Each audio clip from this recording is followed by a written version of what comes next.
All right, good morning, everyone, and welcome to our Tuesday morning BGA Coffee Talk. These are our weekly sessions where we will be providing industry insights to our agents. We will share product updates, market trends, policy changes, and marketing ideas that will help agents find the sales to grow their business. As you all know, we post these every Tuesday on YouTube, and for our listeners out there, on your podcast platform of choice. Try saying that 3 times fast. I'm your host, Trent Zimmermann, and today we have the privilege of hearing from Joe Ross, the Vice President of Sales Productivity and Business Development for CoreBridge Financial. He'll be talking about some powerful content he's going to share with us during an upcoming in-person event here in California on March 13th. And we'll also be reviewing the webinar he just did with us that is recorded, and you guys can look back to it if you missed that event, and I hope you didn't, because he is truly one of the industry's best concept innovators. And as I said in the close of our last conversation, quite a motivational speaker too. I have a hard time leaving conversations without a smile on my face, ready to sell some life insurance. So I said this last time, I'm gonna say it again. You don't want to miss the rest of this video, and you don't want to miss the event that he's coming out here for, flying all the way to California just to do this for you guys. So without any further ado, Joe, thanks for joining us. Hey, glad to be here, and thanks for the opportunity. So I hope this is a repeat for everyone here watching this, but can you just give us a quick look at your 45-year life insurance career and how it started?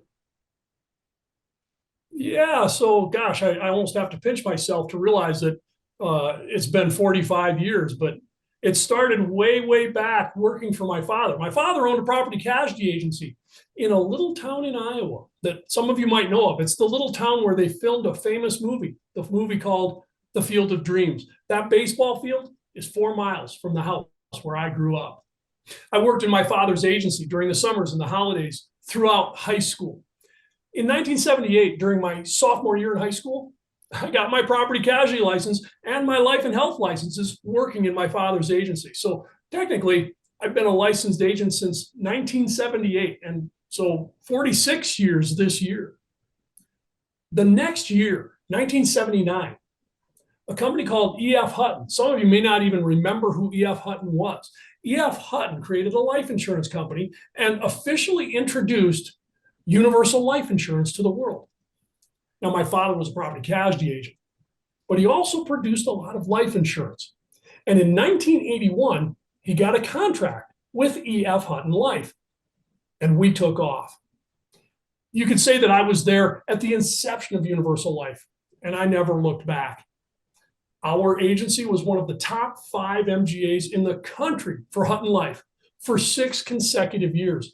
And I spent the majority of my early 20s presenting client seminars for property casualty agencies throughout the entire central United States. An amazing experience for a kid in his early 20s.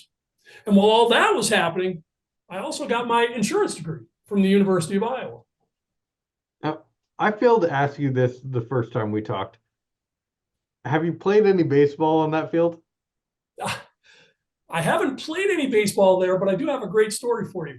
When I met the gal who has now been my wife for the last 29 years, on her 30th birthday, we were living in Denver, and I flew her back to Iowa for her birthday so that she could stand on the pitcher's mound at the Field of Dreams on her 30th birthday, which we did. Awesome. Really a great experience. I've got some great stories about that. Trent, you and I can talk about those over a beer on another day. I would love to. We'll have to do it after the live event. Now, you train agents. Was this always your desire, or did you fall into it, so to speak? Okay, so if you reflect back on those 7 years I spent on the road in the 1980s, presenting client seminars and teaching agents about universal life, that became the catalyst for a career I never could have imagined. With my father's coaching, I developed presentation skills that became the springboard for what I would do with the rest of my career. I never imagined that my career would follow this path. So to that extent, I think you could say I fell into it. And so now you're with Corbridge, and as the Vice President of Sales Productivity and Business Development, what do you do? I have a unique role, a role that I really haven't seen in any other insurance company. I consider myself to be a life insurance and financial services sales concept innovator and a motivational speaker. I like to take complex products and concepts and turn them into stories that agents can easily tell to inspire their clients to take action. So how'd you end up then training agents? Okay, so you go back to the beginning in the 1980s. I wasn't presenting my own stuff. I was presenting my father's stuff. I hadn't created anything of my own yet.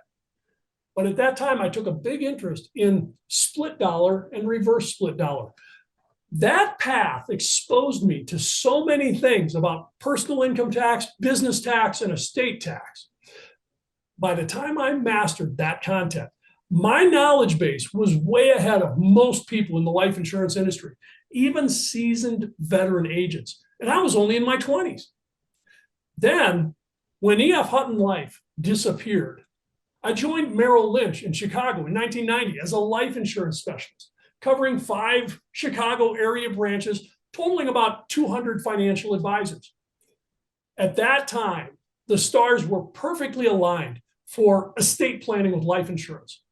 So I became an expert at that too. In 1991, I created a spreadsheet that generated a graph showing the before and after effect of life insurance versus estate taxes.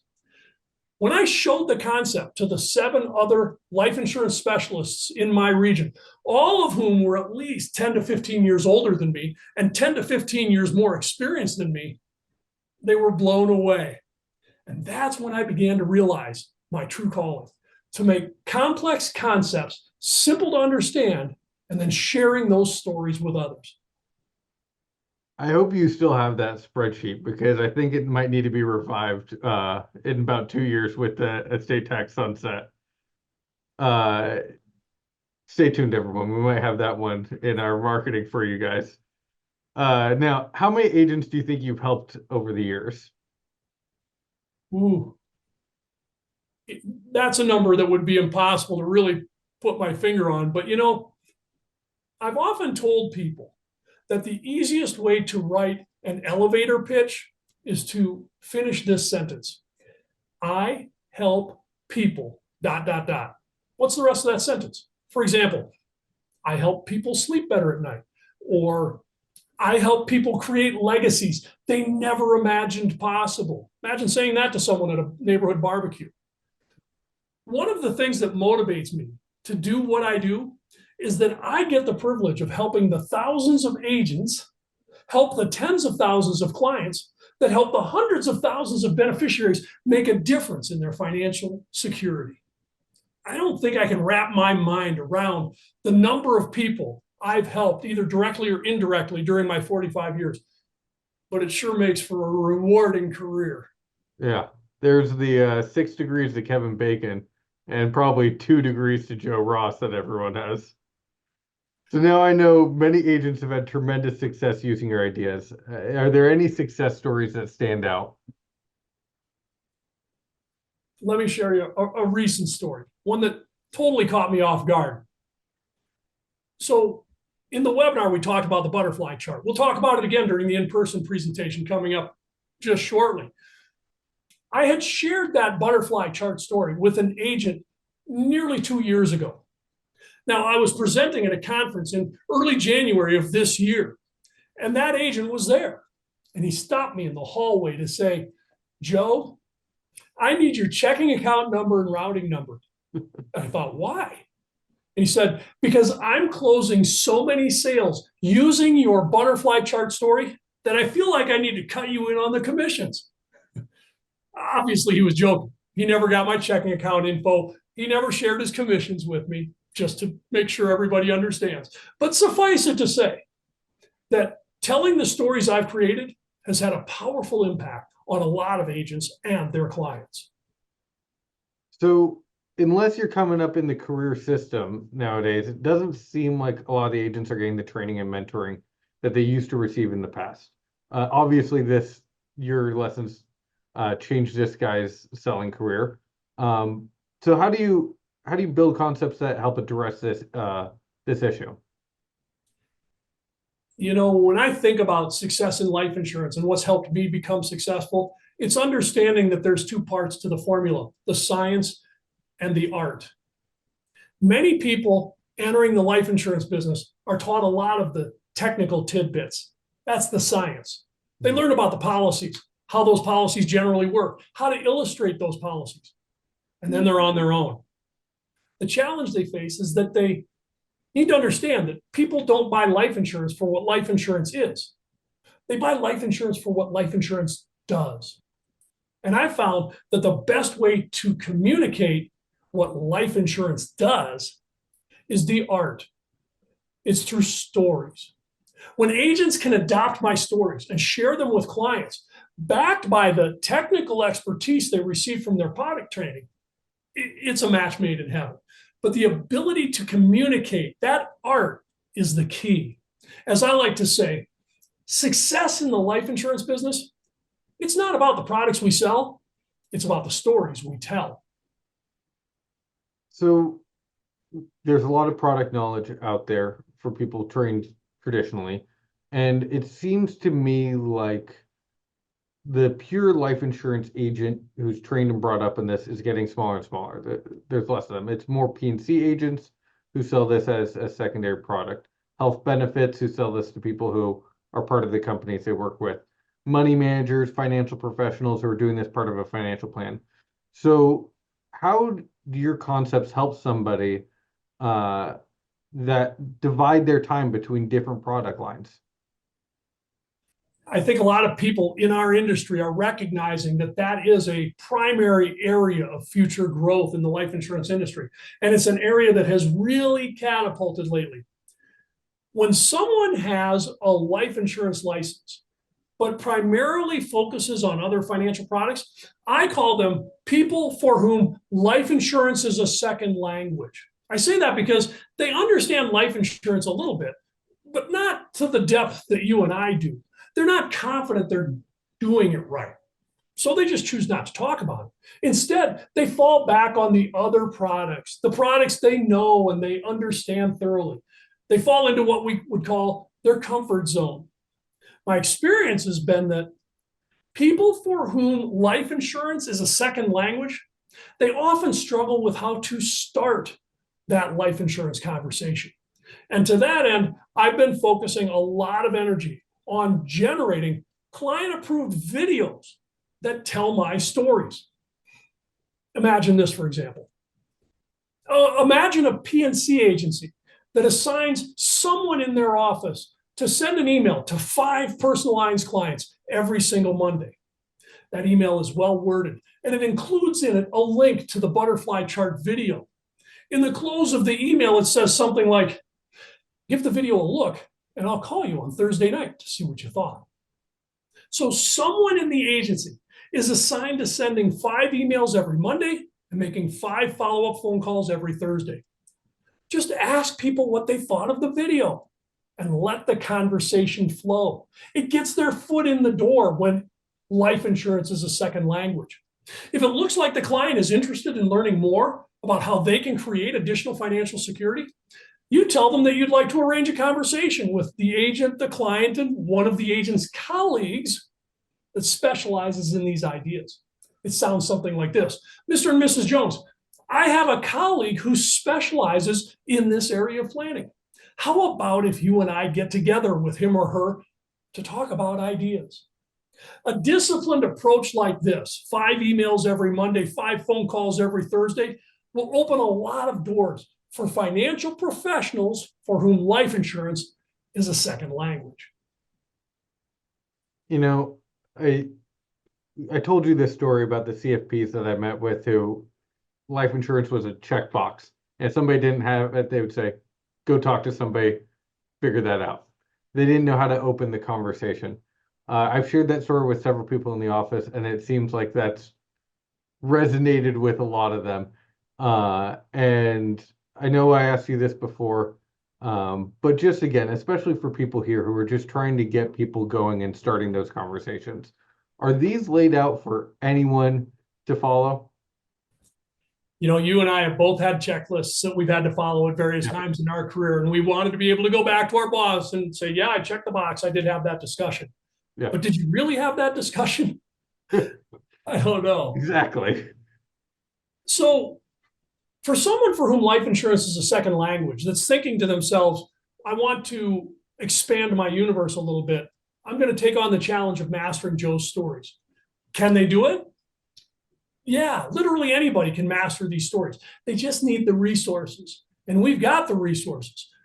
Because each time I develop a new story, a new concept, a new idea, I back it up with videos and other collateral that can help agents master the ideas and describe the ideas to their clients and prospects. So what knowledge is needed as a baseline to use your concepts? It kind of depends. The stories I have in my library range from the simple to the complex. As my father used to say, you need to crawl before you can walk, before you can run. There's stories I can talk about today with my 45 years of wisdom and experience that I couldn't have talked about in my 5th year as a financial services professional.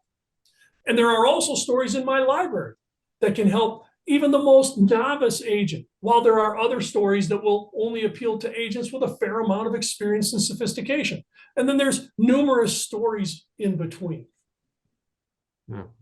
Well, I'm knocking down your butterfly chart, but pray for me if I need to talk to you about split dollar like you were doing early on in your career.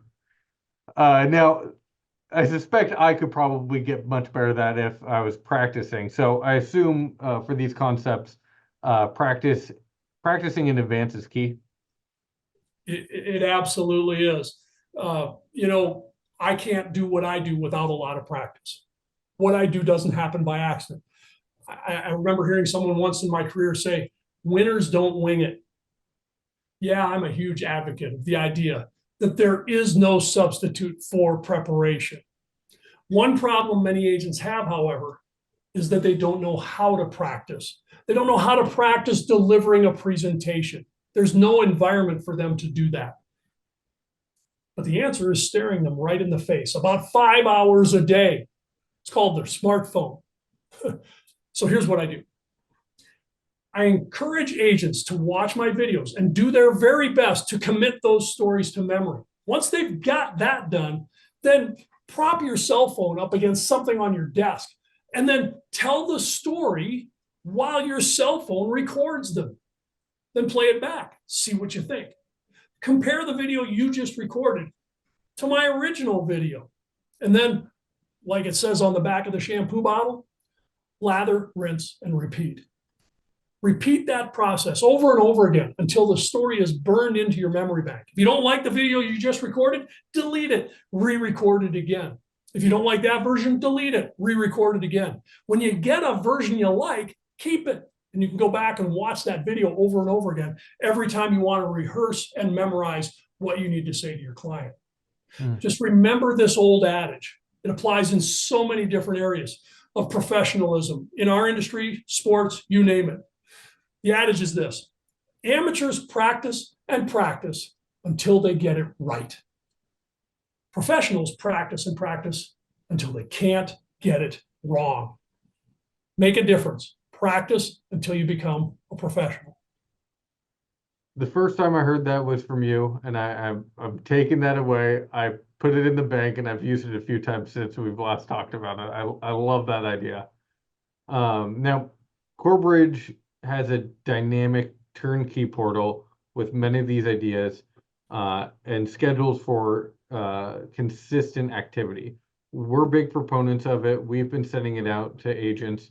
But for those agents on here who maybe aren't reading our full emails, which you always should be, how would they get access to this?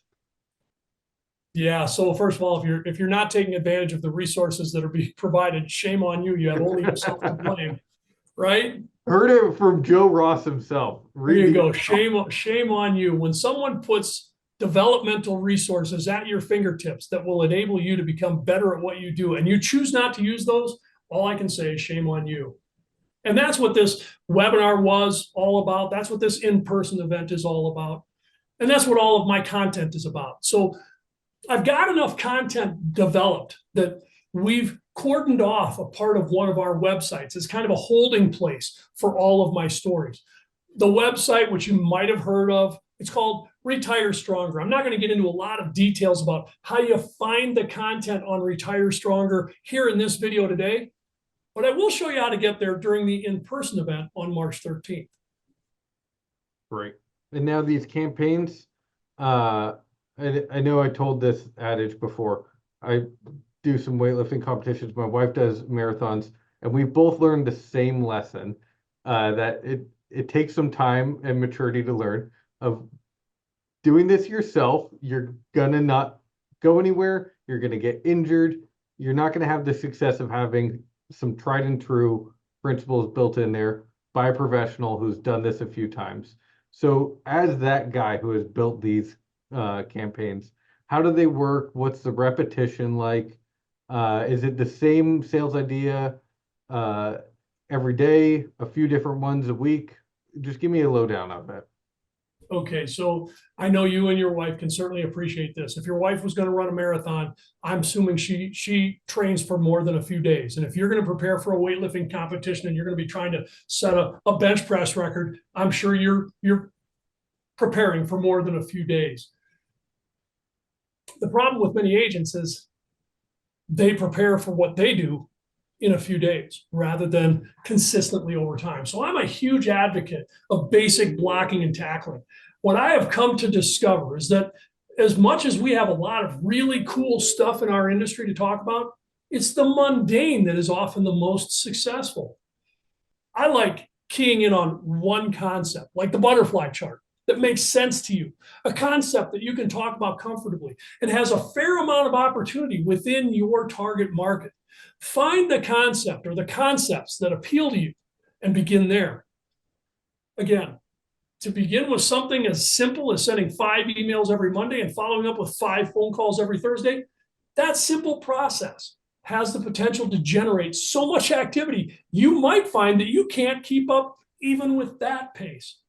But to me, it's kind of like the high intensity exercise programs that you see on TV. You know, the people that go from chubby to chiseled in 90 days, 3 months. You ever tried one of those programs? The intensity level is so high that most people struggle to get through the 3-month program in the first place. And if they do, they celebrate their accomplishment, but then what happens? That's right, they go back to their ordinary life and put all the weight back on again, because it's simply not sustainable to maintain that level of intensity continuously over the rest of your life. In fact, the person that just takes a brisk walk every day, something they can sustain every day for the rest of their life, they'll likely end up in better health than the person who does the 90-day program. And that's what sending 5 emails is all about. It's that walk you take every day. Send those 5 emails every Monday. Follow up with those 5 phone calls every Thursday. That's an example of the brisk walk you take every day. And the benefit to it is it won't burn you out. It's sustainable. My point is, don't try to take over the world by completely changing the way you do business. Take small incremental steps that are sustainable over a long period of time. Eventually, those small incremental steps become a habit, and you can't imagine doing it any other way. Awesome. Well, so we're getting into the meat and potatoes of talking about what's coming up on March 13th. But I just want to look back. How'd the webinar go?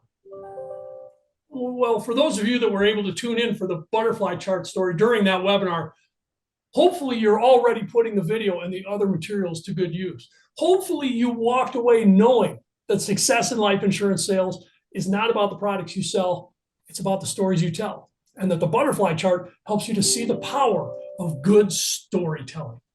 And maybe you also felt the impact of my meteorologist effect from my green screen studio, a totally different webinar experience.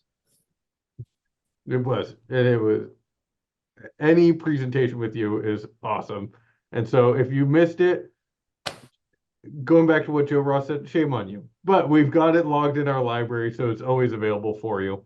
But there's another unique opportunity. You're coming out March 13th, and we're excited to have you. And now I assume I know the answer, knowing that you traveled around training agents for the last 45 years, but I'm assuming you've been to Southern California before, correct? Yeah, if I go back to the pre-pandemic days, I was literally on the road 40 to 42 weeks a year, somewhere in the country, flying somewhere in an airplane.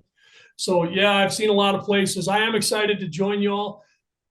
You're probably no stranger to the fact that three of the largest life insurance producing states are Florida, Texas, and of course, California. So yes, a lot of my career has been spent in California, and 80% to 90% of that California time has been spent in Southern California. A great place to be. So now, will you be talking about the butterfly chart, or is it a whole new topic, whole new presentation? Well, I'm glad you brought that up. As long as we're talking about it, it's not about the products we sell, it's about the stories we tell. First of all, I can assure you that this won't be like any other session you've ever attended. This will not be a product dump. It will not be a promotion of our latest widget. We will begin by reviewing the butterfly chart again. A, for the benefit of those who were unable to attend the February 15th webinar, and B, as a memory refresher to the people that joined the webinar, but just haven't gotten around to implementing it yet. But then I'll show you several other stories you can tell to grow your business. The key to these stories is that they provide the words, the art, the words you can incorporate into your own dialogue to change the way your clients receive your message in a way that engages them in the conversation and encourages them to take action, to do something different tomorrow than what they did yesterday in order to produce a different result. As I like to say, when you master the story, you master the moment. And you'll hear ideas about what to say, for example, to convince high income earners to consider life insurance for its cash value benefits. You'll hear things about how IUL indexing works that I can assure you you've never seen before. You'll hear an IRA legacy story, unlike any you've heard before. Simple, understandable, and impactful. You'll discover a way to gain better access to business owners, and you'll hear a story about the potential sunset of the estate tax exclusion limits in a way that you've never heard before. I could go so far as to say, if there's one meeting you don't want to miss this year, this is that meeting. I think it will be. And, with Zoom's webinar, even podcasts like this, for those of you who are listening, and YouTube videos, we've become more comfortable with getting these presentations on a screen like this.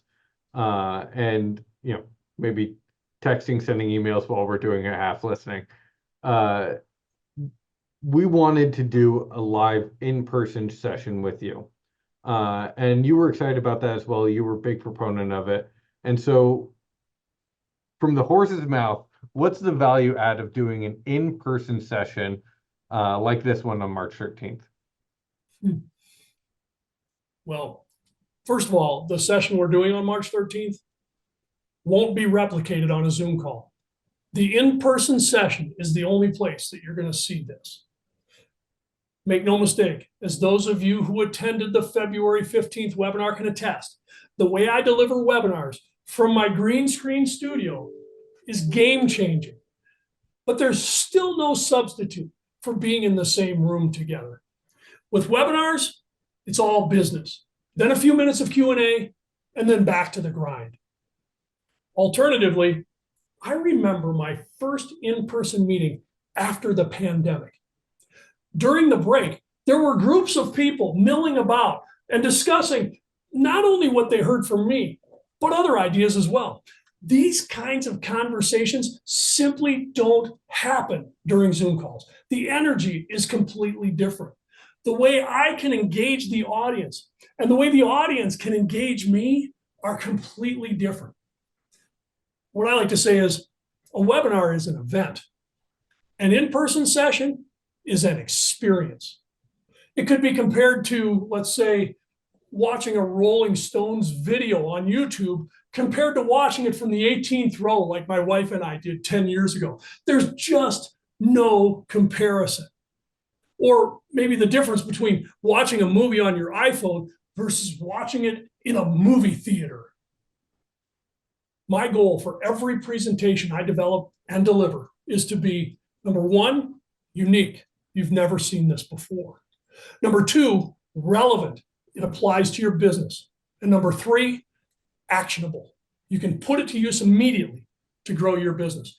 You'll walk away from our session on the 13th with a collection of ideas that you won't get anywhere else. That's why this is a session you simply don't want to miss. Now, I'm going to back up a lot of what you said, but first I'm going to give you a little bit of a hard time. Because if you do a presentation at BGA, and Barry's going to tell you this too, there's a way you give a list.